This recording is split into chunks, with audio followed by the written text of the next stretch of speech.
I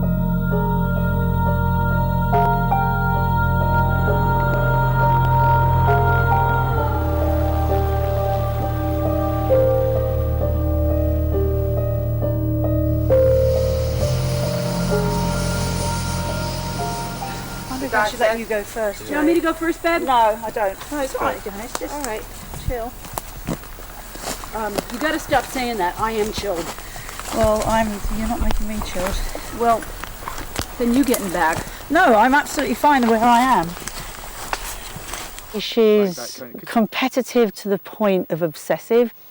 She's American and she's brash and she's loud and she's noisy. And all those things that, you know... Thank you.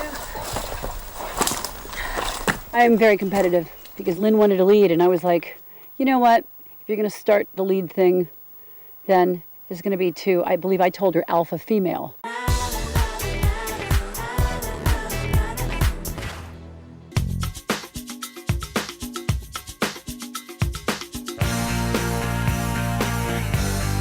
We'd only just met each other. Then we went to a Café de Paris, which was really lovely. I mean, the venue was incredible.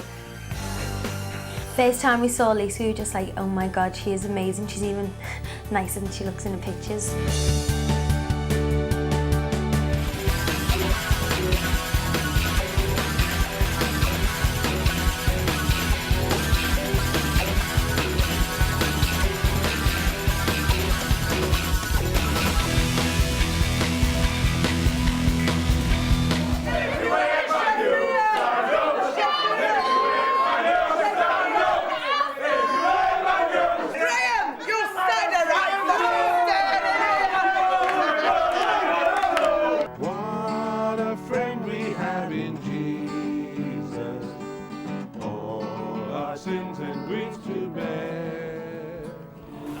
Saint Michael the Archangel, defend us in the day of battle. Be our safeguard against the wickedness and snares of the devil.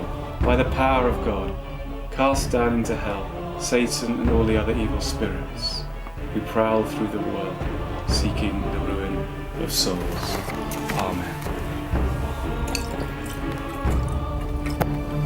God bless you, the Father, and the Son, and the Holy Spirit.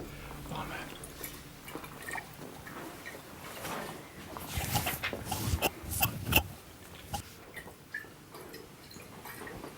That was the first time I've ever experienced a cleansing of some sort.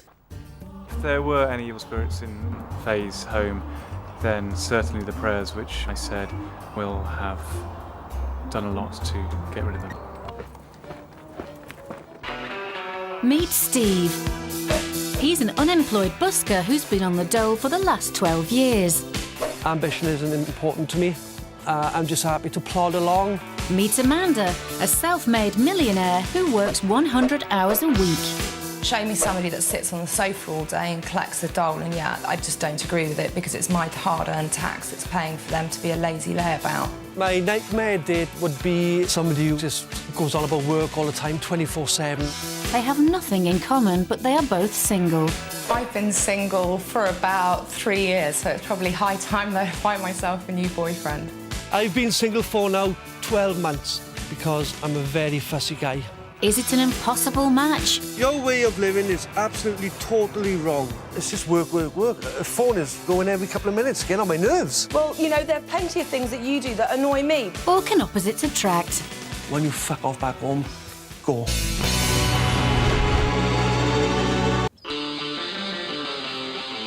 In Cheshire, Mick may have changed his attitude towards his wife, but Jess is hoping for even more.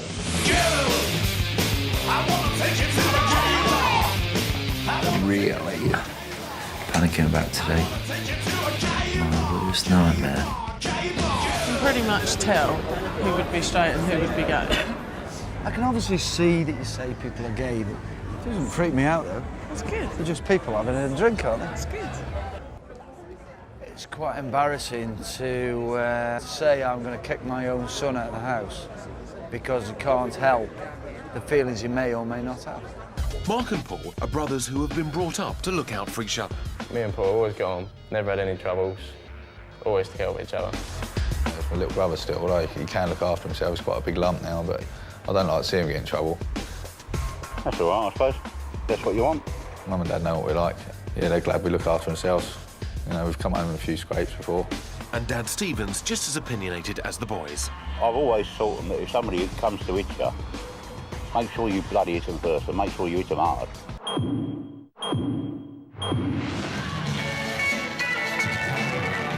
Across town, real violence is brewing. There's a face-off with a rival gang. They're quite well known for sort of fighting and just going out fighting all the time, but I didn't know that, so when they started me, I just went for them.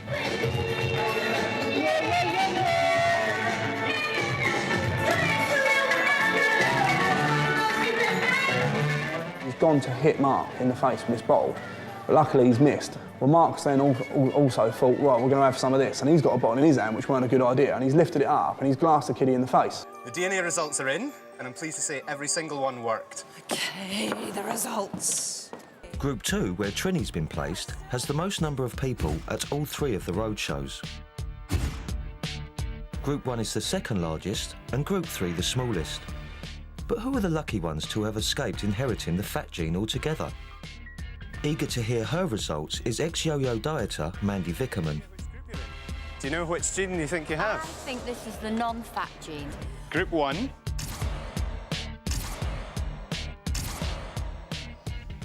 You have no copies. No copies of the fat gene. You're TT. Sorry.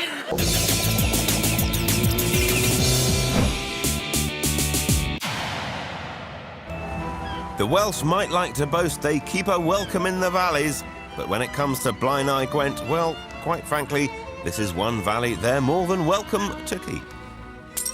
At its height, Ebervale, the largest town in Blaenau Gwent, housed the biggest steelworks in Europe. Sadly, in the last 5 years, more than 1,000 jobs have disappeared, making it an unemployment black spot. Coming up, we continue our countdown of the UK's best and worst. Reveal some surprising new entries. And we discover Phil's perfect holiday destination. It's so boring.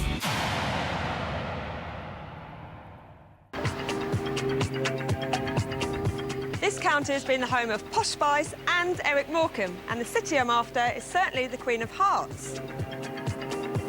My third clue is that in more ancient times, the Romans got their entertainment here at this theatre.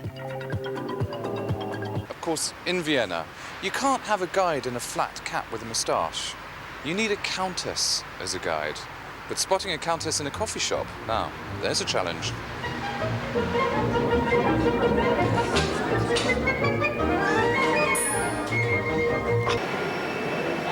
The royal party has arrived.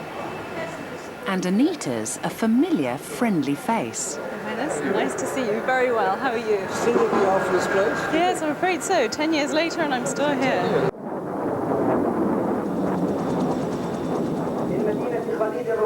Since the beginning of the Intifada in 2000, a new kind of warfare has dominated Israeli life.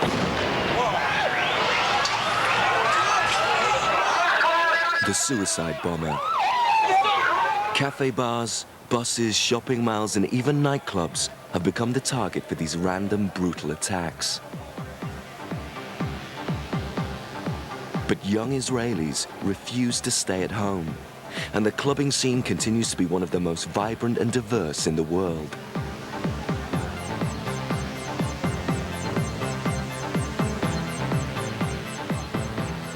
We followed 3 Israeli clubbers in the run-up to Israel's biggest dance festival, the Love Parade. This is the scars from the terrorist attack. Here you see the holes of the bullets that got in my body, and this is the surgery scar. Hello and welcome to Britain's most embarrassing parents. If your mum and dad are driving you mad, then keep watching, because it's payback time for all those years of torture and abuse. Now, our first stop is Rochester in Kent for a mum who never stops kissing her son. She's driving him mad with her slobbery smackers, so we gave him a chance to turn the tables. Connected to Tom by a special radio link, Sandy has to do and say everything that he tells her. Tell the girl with the pink hair, don't you think she's a bit past it?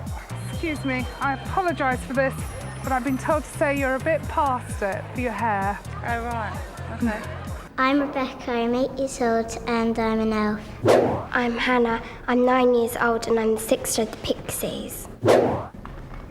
I'm Jenny, I'm 3rd Evan and I'm the new girl. OK, let's see how she copes with some skipping. She wants to act like a child, so she might wants to hang around with them and play with them. Oh, I'm so excited and I'm so glad she got her just desserts. It's the final straw for Jenny. She's clearly had enough and feels humiliated. Can we bring the game outside? Would you rather play outside? No, thank you. You know where we are?